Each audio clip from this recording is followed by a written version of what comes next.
NCP के प्रमुख और महाराष्ट्र के उप मुख्यमंत्री अजीत पवार इस समय राजनीति के केंद्र में हैं। उनकी हाल ही की टिप्पणियां और बयान राज्यों में आगामी विधानसभा चुनावों के संदर्भ में राजनीतिक हलचल पैदा कर रही है। हाल ही में उन्होंने योगी आदित्यनाथ के बटेंगे तो कटेंगे नारे का विरोध करने के बाद कांग्रेस के दिवंगत नेता विलासराव देशमुख को महाराष्ट्र का सबसे अच्छा मुख्यमंत्री बताया। इस बयान ने कई सवाल उठाए क्योंकि ये चुनावी मौसम में दिया गया था। साथ ही अजीत पवार ने महायुति गठबंधन की जीत पर विश्वास व्यक्त किया और अपने पुराने बयान से यू टर्न लिया।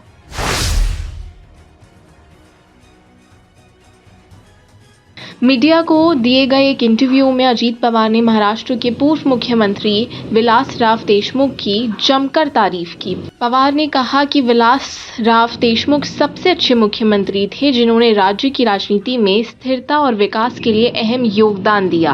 पवार ने कहा कि विलासराव देशमुख ने गठबंधन सरकार को सफलतापूर्वक चलाने के लिए रणनीतियां तैयार की थी और उनके नेतृत्व में राज्य को कई महत्वपूर्ण योजनाओं का लाभ मिला। अजीत पवार का ये बयान ऐसे समय आया जब महाराष्ट्र में चुनावी माहौल गर्म हो चुका था और सभी प्रमुख राजनीतिक दल प्रचार में जुटे हुए हैं। उनके इस बयान ने कांग्रेस और एनसीपी के रिश्तों की कई नई दिशा को उजागर किया है क्योंकि विलासराव देशमुख कांग्रेस से जुड़े थे और उनका परिवार आज भी कांग्रेस में सक्रिय है।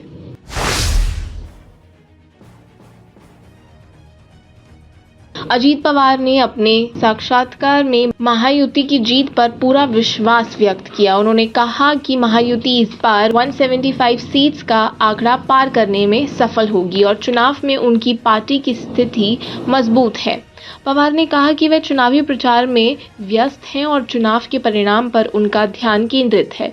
उन्होंने ये भी कहा कि पारिवारिक मामलों पर कोई टिप्पणी नहीं करेंगे और चुनावी नतीजे आने के बाद विधायक दल की बैठक में मुख्यमंत्री का चुनाव होगा। पवार ने महायुति के चुनावी घोषणा पत्र में किए गए वादों को लेकर भी अपनी राय व्यक्त की।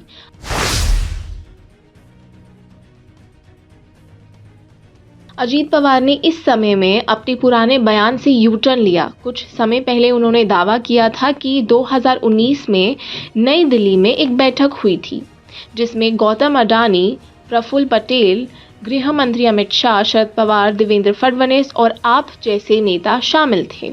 इस बैठक के बारे में उन्होंने ये कहा था कि अडानी भी इस बैठक में मौजूद थे। हालांकि सामने आने के दौरान पवार ने ये कहा कि वह बयान सही नहीं था और अडानी उस बैठक का हिस्सा नहीं थे। उन्होंने कहा कि ये सच है कि बैठक हुई थी लेकिन अडानी इसमें शामिल नहीं थे।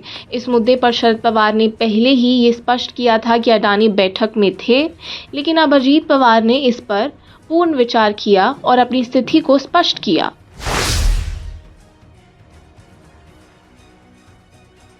अजीत पवार ने महाराष्ट्र सरकार की योजनाओं पर भी प्रकाश डाला। उन्होंने कहा कि महायुति की सरकार राज्य के लिए कई योजनाओं का क्रियान्वयन करेगी जिसमें हम लाडली बहन और अन्य योजनाएं प्रमुख हैं। पवार ने कहा कि इन योजनाओं के लिए राज्य सरकार ने 76,000 करोड़ का बजटीय प्रावधान किया है और सरकार का कुल बजट 6.5 लाख करोड़ रुपए है। साथ ही उन्होंने ये भी स्पष्ट किया कि सरकार को इन योजनाओं के लिए पर्याप्त धन प्राप्त है, लेकिन महाविकास अघाड़ी की 5 गारंटियों को लागू करना संभव नहीं होगा क्योंकि उन गारंटी की कुल राशि 3.5 लाख करोड़ है।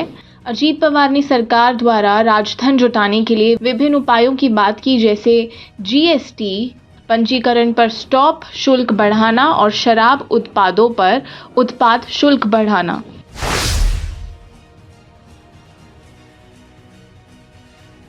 महाराष्ट्र में विधानसभा चुनाव के प्रचार के बीच एक और अहम मुद्दा सामने आया है और वह है बटेंगे तो कटेंगे का नारा। ये नारा भारतीय जनता पार्टी बीजेपी की तरफ से महाविकास अघाड़ी के विभाजनकारी राजनीति के जवाब में दिया गया था। इस नारे का उद्देश्य ये बताया गया कि समाज में एकता बनाए रखना आवश्यक है और किसी भी तरह के विभाजन से केवल नुकसान होगा। हालांकि इस नारे का कुछ नेताओं ने विरोध किया। खास तौर पर अजीत पवार ने पहले इस नारे का विरोध किया था। अब बीजेपी नेताओं के बीच इस तरह बहस चल रही है।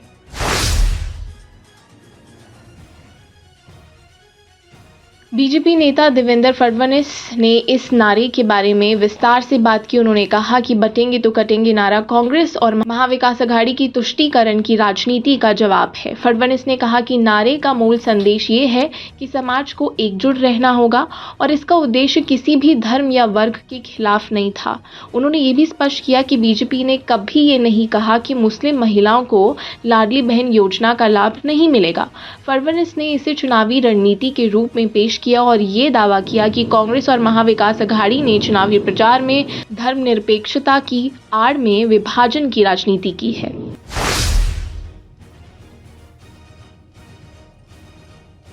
फडणवीस ने यह भी कहा कि अजीत पवार, पंकजा मुंडे और अशोक जैसे नेता ने बटेंगे तो कटेंगे के मूल अर्थ को सही से नहीं समझा। फडणवीस ने यह दावा किया कि जल्द ही वे इन नेताओं को इस नारे का सही अर्थ समझा देंगे और उन्होंने पंकजा मुंडे से इस विषय पर बातचीत की थी। फडणवीस के अनुसार महायुति ने विकास के मुद्दे पर चुनावी प्रचार किया है और इस बार राज्य में विकास के नाम पर ही जीत सुनिश्चित होगी। उनका ये भी कहना था कि चुनावी प्रचार में विकास ही मुख्य एजेंडा है और पार्टी ने चुनावी घोषणा पत्र में विकास कार्यों को प्रमुखता दी है। महाराष्ट्र में चुनावी सरगर्मी के बीच अजीत पवार के बयान और महायुति की रणनीतियां राजनीति के कई पहलुओं को उजागर करती है। अजीत पवार का विलासराव देशमुख को महाराष्ट्र का सबसे अच्छा मुख्यमंत्री बताना और महायुति की जीत पर विश्वास व्यक्त करना उनके राजनीतिक दृष्टिकोण को स्पष्ट करता है। वही बटेंगे तो कटेंगे नारे को लेकर उठे विवाद और बीजेपी द्वारा इसे विभाजनकारी राजनीतिक के जवाब के रूप में पेश करना राज्य में चुनावी राजनीति की जटिलताओं को दर्शाता है। अब देखना ये होगा कि इन राजनीतिक हलचलों के बीच महाराष्ट्र में सत्ता परिवर्तन की दिशा क्या होती है।